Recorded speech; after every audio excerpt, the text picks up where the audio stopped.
Letters Never Sent, Part 1. The house had grown too quiet for John Whitmore to bear. Even the tick of the grandfather clock in the hallway seemed louder now, as though time itself were mocking him with its persistence. It had been 5 years since Margaret's passing, and still her absence clung to the walls like perfume that refused to fade. Every corner carried a memory. Her laughter in the kitchen, the faint hum of her hymns in the evening, the warmth of her hand resting on his arm. John was 72, and though his body was still steady enough to climb the stairs, his soul had begun to stumble. He moved through his days like a man crossing a frozen lake, cautious, afraid the silence beneath him might crack wide open and swallow him whole. But it was the attic that called to him. He had avoided it for decades, as though the narrow wooden ladder led not to a storage room, but to a sealed vault of memory. Margaret used to tease him, saying he was afraid of dust. He had laughed then, but she hadn't known. The attic was not dust. It was a time capsule, and time was the only enemy he had never learned how to face. On a wind-sharpened evening in October, when the sky outside the window turned the color of bruised peaches, John gave in. He carried a lamp down the hallway, set it at the base of the ladder, and began to climb. The wood groaned under his weight as if warning him back, but he pressed on, his hand trembling when he pushed open the door. The air smelled of cedar, yellowed paper, summers long past. Rows of boxes sat like silent sentinels, each one labeled in Margaret's looping hand. Christmas, 1973. Daniel's college years, old clothes, dust swirled in the lamplight, a galaxy of forgotten days. And in the farthest corner, he saw it, a small wooden chest, scarred and plain, with a lock rusted to stillness. John froze. The sight of it sent a shiver down his spine, as if the chest had been waiting. Not years, but for him. Kneeling, he brushed away the dust, his breath catching. He knew what lay inside before he opened it. Still, when the lid creaked back, the sight undid him. Letters. Dozens of them, tied with thin string, their envelopes yellow with age. And on each one, his own handwriting, firm, young, unshaken. John untied the bundle, and the first word struck him like a hammer. Dear Anna. The attic grew still. Even the dust seemed to pause. Anna. The name pulled him backward through the years with merciless clarity. Sunlight tangled in her hair, the fierce spark in her eyes. The way she had laughed, recklessly, as though daring the world to break them apart. He could smell the riverbank where they'd walked barefoot, taste the peaches she'd stolen from the orchard, hear her whisper promises into the darkness of a war-shadowed night. Anna. He had not spoken her name in 50 years, and yet here it was, alive in his hand, breathing on the page. The letters were his own confessions, written in the war's chaos, love letters, dreams pressed onto paper like fragile prayers, each one a lifeline, each one a cry against the void. But he had never mailed them. He could not even remember why. Duty. Fear, the sharp turn of life's river. Whatever the reason, the result was the same. Anna had vanished into the current, and Margaret had entered his shore. Now, decades later, the unsent letters lay before him like ghosts of a life unlived. John read until the lamp guttered low, the words trembling in his hands. He felt young again, foolish and alive. He felt grief like fire and hope like ash. But more than anything, he felt the sudden, undeniable truth. His life was not finished. For years, he had lived as though the story were over, as though he had been shelved beside Margaret's photograph, waiting for time to close the book. But these letters proved otherwise. Somewhere in the world, Anna's thread had continued. She might still walk beneath the same sun, still breathe the same autumn air. And if she did, he had to find her. The next days were unlike any John had lived in years. Each morning, he rose not to endure the silence, but to climb to the attic, to unfold another piece of his younger heart.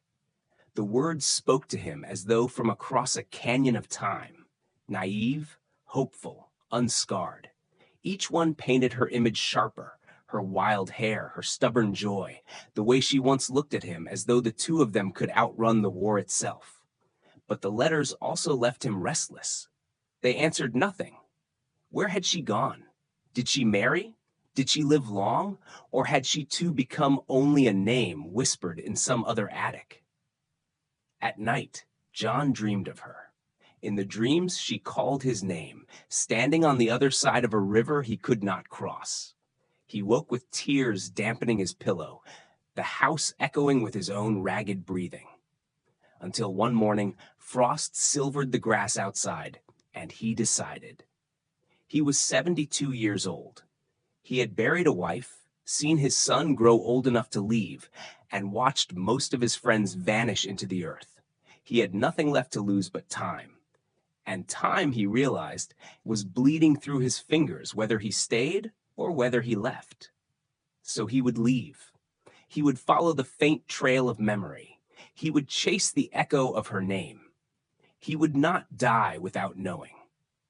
John packed a small suitcase. He placed the bundle of letters carefully inside, as though they were more precious than clothing.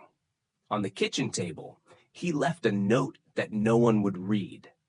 Gone to find what was lost. And then, locking the door behind him, John stepped into the cold morning.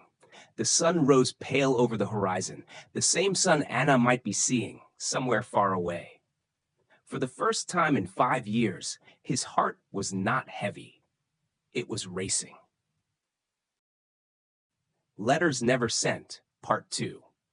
The train shuddered forward, pulling John away from the small town that had been his prison of silence.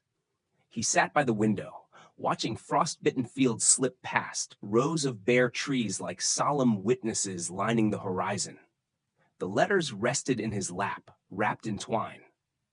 He carried them as though they were a compass, each word pointing him not north or south, but backward and forward at once.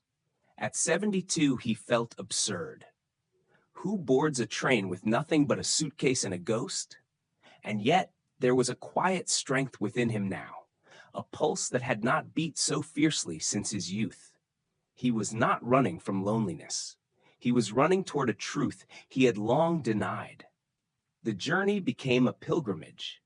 He traveled to the town where he and Anna had grown up, to the riverbank where they had carved their names into the bark of an old oak.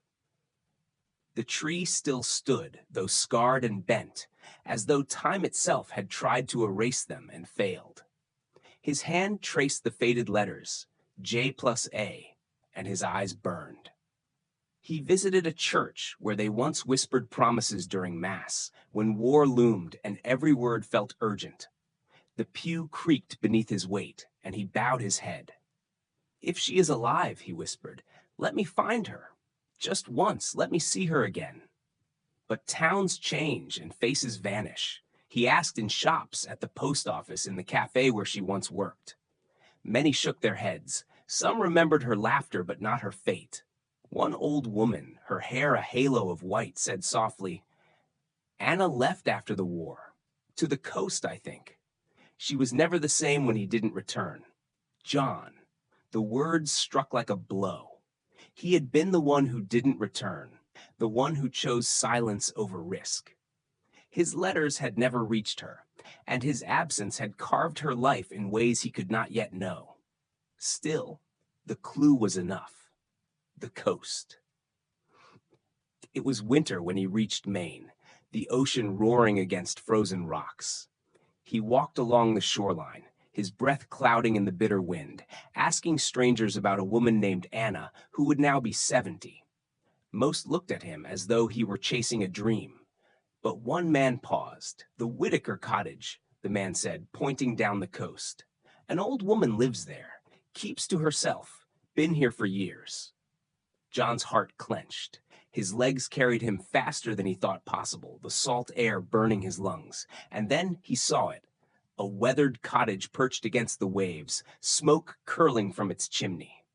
His hand shook as he knocked on the door. It opened slowly.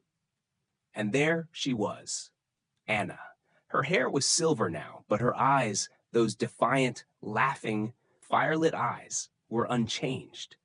They widened at the sight of him, her lips parting as though to speak, but no sound came. For a long moment, they simply stared, two lives colliding after half a century. "John," she whispered at last, her voice trembling like a prayer. He could not answer. His throat closed as tears spilled down his weathered face. Instead, he reached into his coat, pulled out the bundle of letters, and placed them in her hands. "I wrote to you," he said hoarsely. "All those years. I never found the courage to send them." Her fingers trembled against the paper. She pressed the letters to her chest as though holding back a lifetime of grief.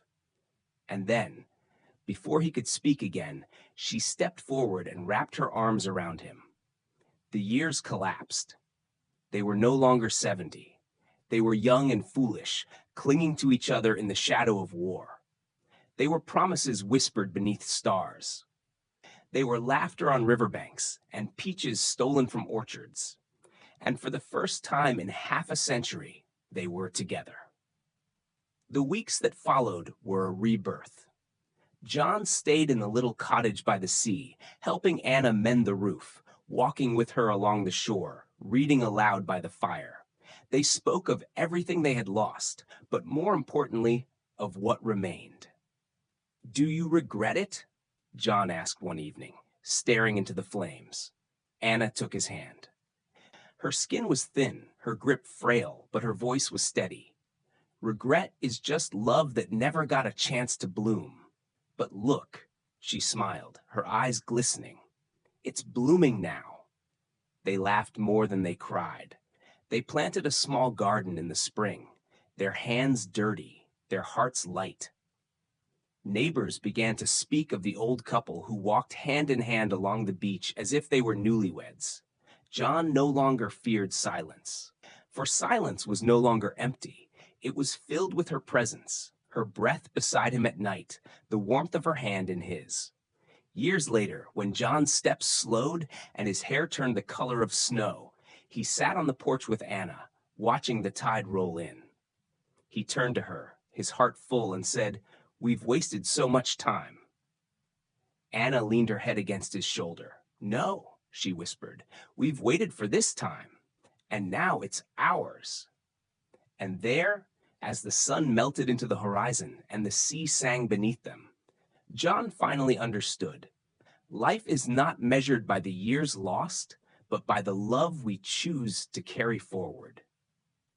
The story that he once believed had ended had only been waiting for its final chapter, and it was a chapter filled with love.